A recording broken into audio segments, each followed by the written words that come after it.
Check कर लीजिएगा जी वो हाँ। अगर तो आज की जो क्लास है हम बात करेंगे पावर बीआई। पावर बीआई में हम बात करेंगे डेटा कनेक्टिविटी।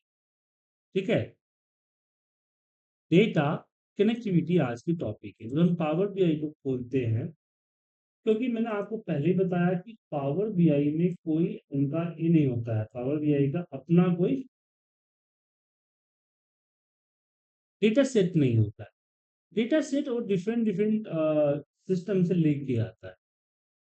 तो वही हम डेटा लाना सिखाएंगे आप, क्योंकि जब तक हम डेटा लाएंगे नहीं तब तक बाकी चीजें तो कोई मतलब ही नहीं है ना। तो सबसे पहले हम डेटा लाना आपको सिखाएंगे। तो यहाँ बाय डिफॉल्ट यहाँ पे कुछ दिखता है जैसे कि कल मैंने बताया। उसके अलावा यहाँ गेट डेटा दिखेगा आपको। गेट डेटा में ये सब चीजें हैं। जब मोर पे क्लिक करेंगे, ये आपका कंप्लीट डेटा कनेक्टिविटी का पॉपअप आएगा। यहाँ पे सबसे पहले ऑल है, मतलब कि सारे लिस्ट आपको यहाँ पे मिलेंगे इतने तरह के डेटा टाइप।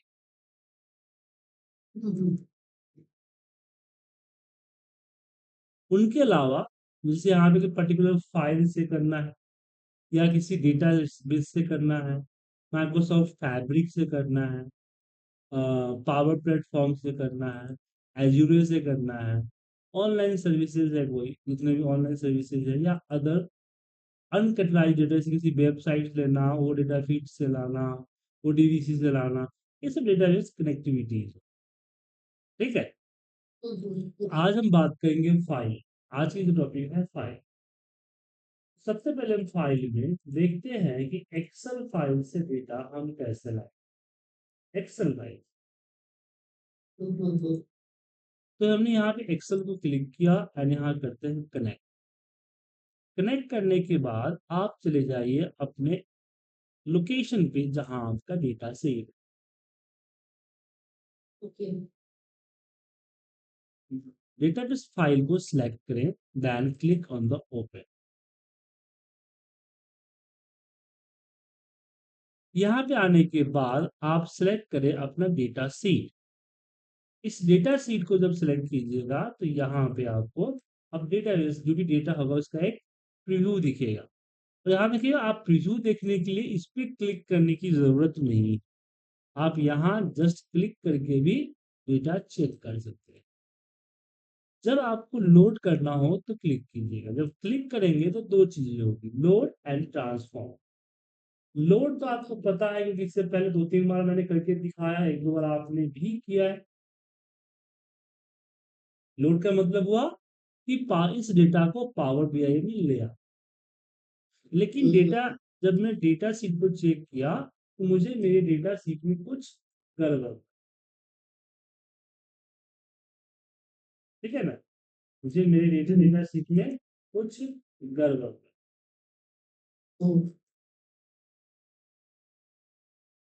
तो मुझे डेटा के अंदर कुछ चेंजिंग करने हैं, तो मैं ट्रांसफॉर्म पे क्लिक करूँ। जब मैं ट्रांसफॉर्म में क्लिक करूंगा तो मेरा चला जाएगा डेटा कहाँ, पावर क्यूरी पर। कहाँ चला जाएगा, पावर क्यूरी। ठीक है।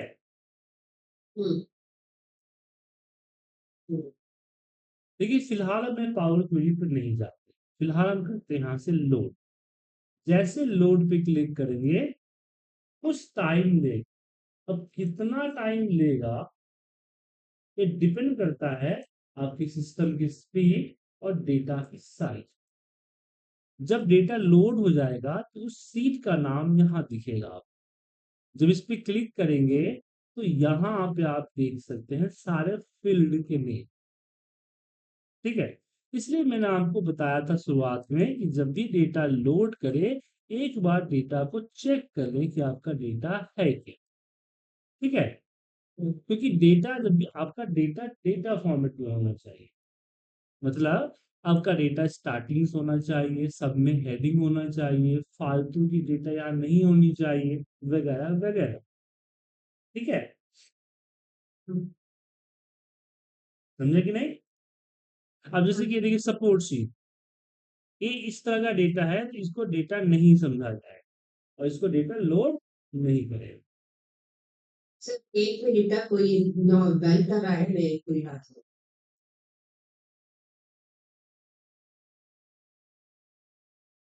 तो डेटा आपका डेटा सही फॉर्मेट में होना चाहिए, ठीक है, हाँ तभी आपका डेटा यहां से आएगा, ठीक है।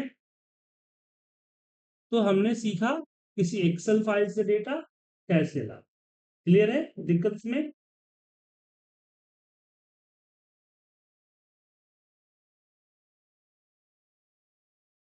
जब तक आप खुद करके नहीं देखेंगे तब तक दिक्कत पता नहीं चलेगी। तो अभी चलेगा। और हाँ अभी अब यहाँ पे एक एक्सेल फाइल का डेटा मुझे लाना, ठीक है। जैसे इसका नाम है पी डेटा, पी डेटा है, इसको क्लिक किया।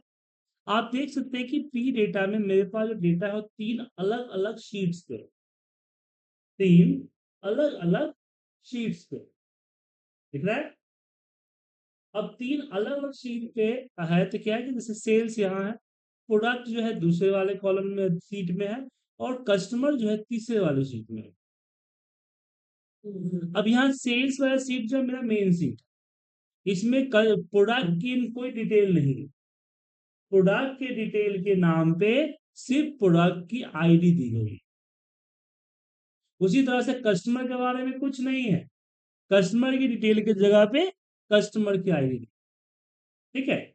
अब इसको पावर बीआई में लेके आ, तो चलिए हम आते लाते हैं, हम यहाँ चलते हैं एक्सेल पे, और हम डेटा, मेरा डेटा है उस डेटा को लें, और डेटा सिलेक्ट करके हम करते हैं ओपन। अब यहाँ पे क्वेश्चन यहाँ आता है कि ये तीन अलग अलग है, तीन अलग शीट्स है, अब ये तीन टेबल क्यों आ, हमारे डेटा में तीन ही शीट थे तो तीन टेबल क्यों दिखा। देखिए यहाँ ध्यान रखिएगा, पिवट टेबल पावर बीआई दो चीज को रिकॉग्नाइज करता है, पहला सीट का डेटा, दूसरा टेबल का डेटा। जो डेटा दिख रहा है ना आपको, ये टेबल में है, दिखा टेबल, टेबल वन, मतलब कि टेबल में कन्वर्ट किया गया है। तो कई बार अगर आपको ऐसा हो कि डेटा आपका स्टार्टिंग से ना हो, डेटा आपका यहाँ पर मैं डेटा के साथ साथ कुछ भी और भी बहुत सारी चीजें हों, तो ऐसे केस में जो इंपॉर्टेंट डेटा है जिसको लोड करना है उसको सिलेक्ट करके आप टेबल में कन्वर्ट कर दीजिएगा। एक्सेल के अंदर यह होता है टेबल फॉर्मेट, जो टेबल या इंसर्ट में टेबल होता है, इस टेबल में कन्वर्ट करने से आपका पावर बीआई रिकॉग्नाइज कर लेता है।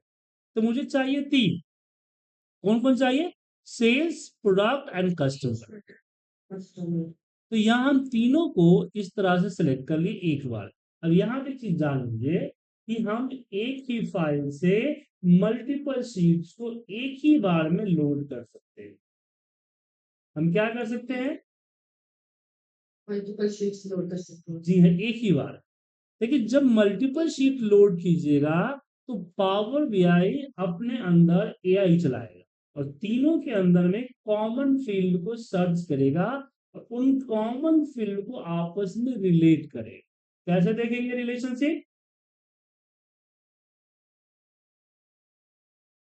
कैसे देखेंगे मैम, तो अब क्या बोले थे आप, लोड करने के बाद लोड करते समय पावर, लोड करते समय पावर बीआई इन तीनों के बीच में रिलेशनशिप को मैनेज करता है ऑटोमेटिकली। पावर बीआई का एआई ऑटोमेटिक चलता है और तीनों के बीच में क्या देखता है कि कॉमन फील्ड कौन सा है। और आपको हम लास्ट क्लास में समझाए थे कि हम रिलेशनशिप मेंटेन करने के लिए क्या करते हैं, कहाँ जाते हैं, मॉडल में। मैंने बताया था चार चीज या चार व्यू होते हैं, record view, data view, model view. तो मॉडल व्यू बताया था कि लिंक, तीन जब मल्टीपल टेबल होते हैं उसका लिंक मेंटेन होता है। तो जैसे यहाँ पे आए, ये देखिए तीनों के बीच में ऑटोमेटिक लिंक लग गया। ऑटोमेटिक क्यों लगा, कि तीनों के बीच में कॉमन फील्ड नेम, जैसे कि पीआईडी इसमें भी था और ए भी आप देखेंगे यहाँ भी पीआईडी था, है ना? हाँ, हाँ। यहाँ भी सीआईडी था और यहाँ भी सीआईडी। तो अगर तीनों के बीच में अगर कॉमन फील्ड है तो ऑटोमेटिकली लिंक लग जाए। लेकिन अगर कॉमन फील्ड नहीं है, फील्ड नेम सेम नहीं है, तो नहीं लगेगा। जैसे यहाँ पे पीआईडी था और इसमें प्रोडक्ट आईडी होता तो नहीं लगता। नहीं लगता तो इसके बीच में इस तरह की लाइनिंग नहीं। जैसे यहाँ हम्म, मैं एक काम करता हूँ, इस लाइनिंग को डिलीट कर दिया, डिलीट। हाँ सर, तीनों में कॉमन पीआईडी है क्या सर? तीन में नहीं है, सीआईडी तीनों में है नहीं और है, दो में है ना। तीनों दो में में है, वही हाँ, तो देखिए यहाँ देखिए बताता हूँ। ये हमारा मेन टेबल हाँ, है, ठीक है ना? और ये हमारा सेकेंडरी टेबल है, टेबल 1 टेबल 2। अब तीनों का लिंक नहीं होगा, क्योंकि मेन डेटा ये है तो मेरा ये डेटा बाकियों से लिंक हो। समझ में आया? हम्म, तो यहाँ देखिए, यहाँ पीआईडी है और यहाँ पीआईडी, मतलब कि जो प्रोडक्ट फील्ड के अंदर जो पीआईडी है और सेम हमारा सेल्स के अंदर पीआईडी। जैसे मान लीजिए ना कि दो टेबल है, एक में आपका कस्टमर डेटा है कि कौन कौन कस्टमर है, और दूसरे में आपके पास डेटा है कि कौन कौन कस्टमर ने खरीदा है। हम्म, समझ में आया? हम्म, तो जो कस्टमर टेबल जो आपका है उसमें सारे कस्टमर का लिस्ट है। यहाँ कस्टमर का लिस्ट है कि मेरे पास ए कस्टमर है। और जो हाँ, सेल्स टेबल है उसमें कस्टमर का डिटेल सिर्फ कस्टमर की आईडी डाल दी गई है, उसकी यूनिक आईडी डाल। हाँ, तो अब मुझे सेल्स टेबल और कस्टमर टेबल के बीच में रिलेशन क्रिएट करना है ताकि हम रिपोर्ट बना सकें। कैसे करेंगे? कुछ नहीं करता, पहले आइडेंटिफाई करना है कि दोनों के बीच में कॉमन क्या है। तो कॉमन कौन सा है? CID and CID. बस सीआईडी को उठाइए, इसके ऊपर ड्रॉप कर, क्या कर दीजिए? ड्रॉप। हाँ, ड्रॉप करने के बाद ये पॉपअप आएगा, कुछ नहीं करना है, चेक कर लीजिए सीआईडी सीआईडी दोनों है या नहीं, बस सेव।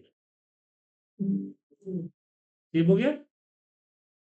अच्छा। अब रिलेशन क्लियर हो जो गया। सेल्स टेबल का सीआईडी एक है, उस कस्टमर सीआईडी के ऊपर रख देता हूँ। जी हाँ, जैसे आप यहाँ पे प्रोडक्ट के अंदर पीआईडी है और इसके अंदर पीआईडी है। अब इस पीआईडी को मैं यहाँ पे जस्ट ड्रॉप कर दूँ। ड्रॉप करते ही इस तरह का पॉपअप आएगा रिलेशनशिप के अंदर। यहाँ पे पीआईडी और पीआईडी हाईलाइट होगा, बस ये चेक कर लीजिए और सेव कर दीजिए। हो गया। हम्म, अब इसका बेनिफिट क्या है? अब जैसे मान लीजिए मुझे यहाँ पे एक मैट्रिक्स टेबल चाहिए कि किस कस्टमर ने कौन सा प्रोडक्ट कितना खरीदा है। हम्म, ठीक है? तो मैट्रिक्स के लिए टेबल लिया मैंने, मैट्रिक्स टेबल ये वाला, तो थोड़ा बड़ा किया। तो पिवट की तरह यहाँ पे रो एंड कॉलम आ गया, वैल्यू। तो रो में मुझे चाहिए कस्टमर नेम। अब कस्टमर नेम मेरे सेल्स डेटा में नहीं है, नहीं है ना? कस्टमर नेम कहाँ है? कस्टमर टेबल में है। इधर कस्टमर नेम का किधर ना नीचे। नहीं, वो कस्टमर नेम नहीं है, कस्टमर हाँ, नेम यहाँ है। ठीक है ना? ये पिकर नेम है, किसने पिक किया। ये सेल्स टेबल है, माफ कीजिएगा, ये तो टेबल अलग है, ये सॉरी सॉरी। ये, हाँ ये सेल्स टेबल वही है, डेटा अलग। ये कस्टमर पिकर नेम है, मैं पिक कौन किया था, कस्टमर रजिस्टर्ड कस्टमर यहाँ है। ठीक है, ये कस्टमर को भूल जाइए। यही काम करते हैं, कस्टमर नेम है यहाँ पर है, सिटी नहीं है ना। मान लीजिए कि सिटी लेते हैं, सिटी। नहीं। तो सिटी यहाँ पर है, तो सिटी को मैंने रख दिया रो में। तो देखिए सिटी लिस्ट आ गया। अब मेरा जो है सेल्स और प्रोडक्ट के बीच में लिंक है, प्रोडक्ट और कस्टमर के बीच में लिंक नहीं ना है, लेकिन प्रोडक्ट और सेल्स लिंक है। जैसे मान लीजिए कि ए बी सी तीन दोस्त है, ए बी को जानता है और बी सी को जानता है, ए सी को नहीं जानता है, फिर भी ए सी तक पहुंच सकता है बी के थ्रू। तो सेम यहां होगा कि मैं प्रोडक्ट नेम को लिया, कॉलम में रख दिया, और ये हमने क्वांटिटी लिया और इसको वैल्यू में रख दिया। तो तीनों डेटा आ जाए। देखिए आ गया तीनों का डेटा कि कौन सा प्रोडक्ट जो कि प्रोडक्ट शीट में है, कौन सा सिटी जो कि कस्टमर शीट में है, और कितना क्वांटिटी जो कि सेल शीट में है। समझ में आया? सर चलिए इसको